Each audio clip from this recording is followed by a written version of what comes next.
Hey guys, and welcome to this video. Today I want to find the value of this expression 25 divided by 1 over 25. Maybe you solve this math expression like this first. 25 divided by 25 is equals 1 and 25 divided by 25 is equals to 1 and the result is 1. But this answer is not correct.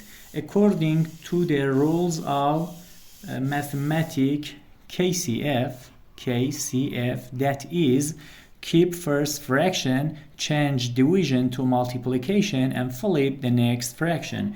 We have here 25 that we must keep it 25 over 1 and change division to multiplication and flip the second fraction 1 over 25 over 1.